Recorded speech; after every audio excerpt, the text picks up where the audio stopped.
हरे कृष्णा। आज हम ये बात करेंगे कि भगवान श्री कृष्ण की मृत्यु भला कैसे हुई।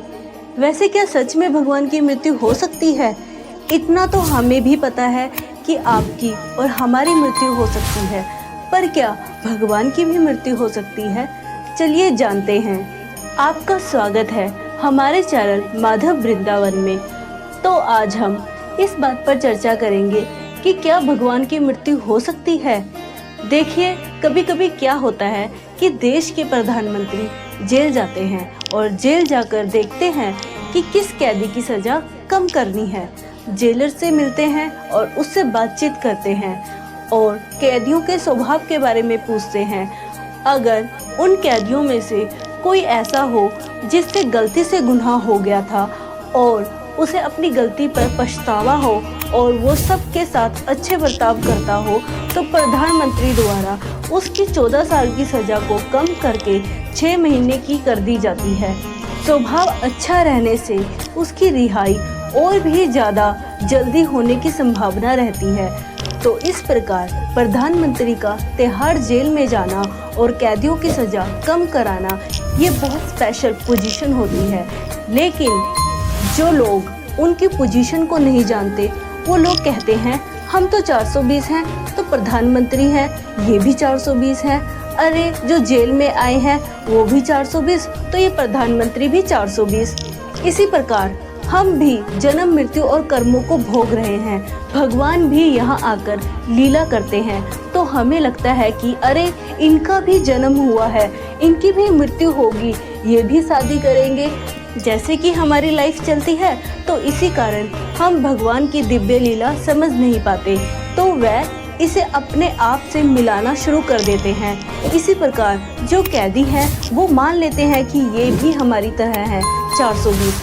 लेकिन आम लोगों का जेल में जाना और प्रधानमंत्री का जेल में जाना, दोनों में अलग अलग कारण हैं। इसी प्रकार से हमारा जन्म लेना, भगवान श्री कृष्ण का यहाँ आकर लीला करना और लीला के माध्यम से आकर्षित करना, हमारे पाप कर्मों को काटना, हमारे जीवन में आनंद भरना, ये भगवान का वास्तविक काम है। लेकिन जो इस बात को नहीं समझ पाते, वो लोग कहते हैं अरे देखो भगवान की मृत्यु हो गई। इन सब बातों से एक सामान्य व्यक्ति जिसमें भक्ति भावना नहीं है, वो इतना कंफ्यूज हो जाता है। जो व्यक्ति भगवान से दूर रहता है, उसके अंदर ये चेतना नहीं होती कि वो भगवान को समझ सके, और वह भगवान से ईर्ष्या करने लगता है और भगवान से बहुत दूर चला जाता है। और जो लोग भगवान से दूर जाते हैं, भगवान उनकी इच्छा पूरी करते हैं, इसलिए भगवान लीला करते हैं। इस तरह भगवान की विशेष लीला को असुर मोहन लीला कहते हैं। इसका मतलब होता है असुरों को मोहित करने की लीला। इसी प्रकार से श्री कृष्ण ने एक लीला की।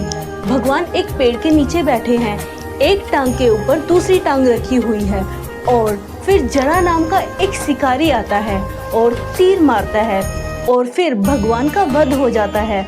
लेकिन बात समझने की यहाँ है कि जब जरा आया तो उसने देखा कि उसने तो भगवान को तीर मार दिया, लेकिन कहीं पर भी किसी भी ग्रंथ में ऐसा नहीं लिखा कि जरा ने वो तीर भगवान से निकाला, क्योंकि वास्तव में भगवान को तीर लगा ही नहीं था। उसने बस ये देखा कि मैंने भगवान की ओर तीर चलाया, लेकिन भगवान को तीर लगा ही नहीं था। उसी समय भगवान ने उस शिकारी जरा को शरीर समेत अपने धाम भेज दिया। तो ये वही भगवान है जो किसी को भी शरीर समेत अपने धाम भेज सकते हैं।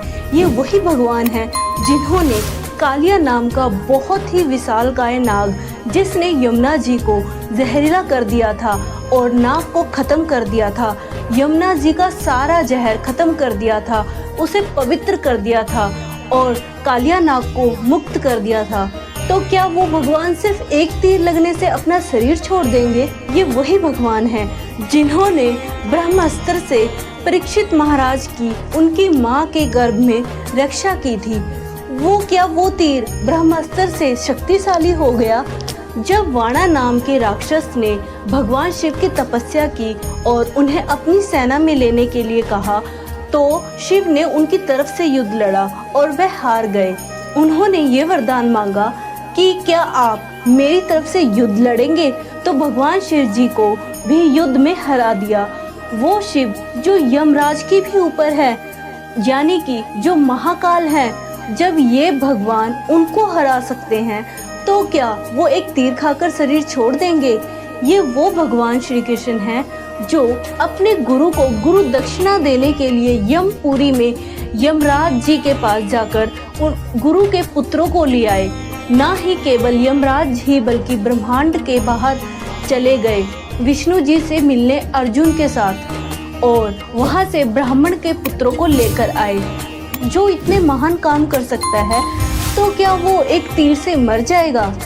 आप बताइए कि क्या आप तीर खाकर मर जाएंगे?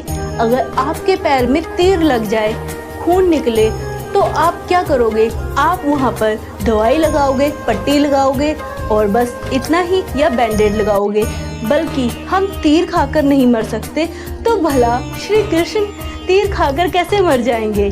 भगवान एक विशिष्ट लीला करते हैं और भगवान अपने जाने से पहले यदुवंशियों को भी अपने धाम लेकर गए। 5,1600 मिलियन यदुवंशी थे जो कि आपस में लड़कर मरे। यहाँ तक कि वहाँ पर तो खून की नदियाँ बह जाएंगी और वहाँ हिरण घूमेगा, वहाँ शिकारी आएगा। सोचो ना, ये भगवान की लीला है। श्रीमद् भागवतम की 11वें स्कंद में लीला समाप्त बताई गई है।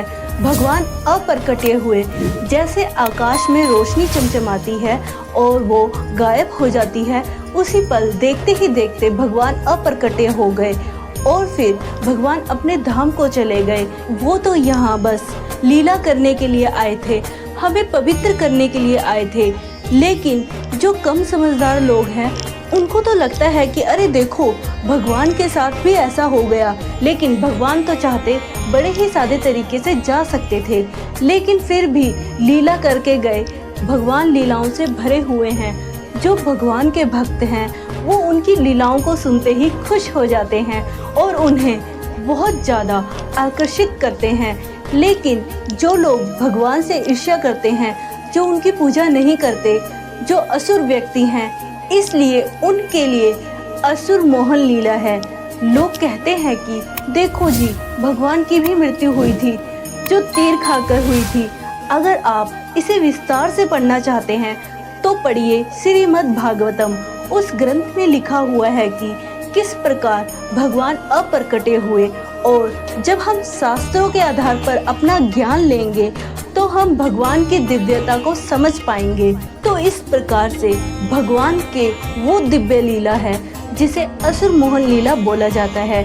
भगवान की जो लीला है, अगर आप उसे अपने दिमाग से समझना चाहते हो तो नहीं समझ पाओगे। जब आपके दिल में भक्ति की भावना होगी, श्रद्धा की भावना होगी, तब उनकी लीला आपके दिल में प्रकाशित होती जाएगी, जिसमें भगवान दिव्य ज्ञान हमारे दिल में प्रकाशित करते हैं। तो इस प्रकार भगवान का वध नहीं हुआ, उनकी मृत्यु नहीं हुई। अरे वो तो अजर अमर हैं और हमेशा नित्य यौवन है भगवान। इसलिए शास्त्र में उनकी कोई बूढ़ी तस्वीर नहीं आती। जब भगवान श्री कृष्ण ने गीता बोली उस समय तब वो 1025 साल के थे। ना उनकी कोई बूढ़ी दाढ़ी थी और ना वह खांसते खांसते गीता बोल रहे थे, बिल्कुल नहीं। अरे वो जवान है, सुंदर है, इसलिए भगवान पर किसी प्रकार का जन्म मृत्यु बीमारी का कोई असर नहीं पड़ता।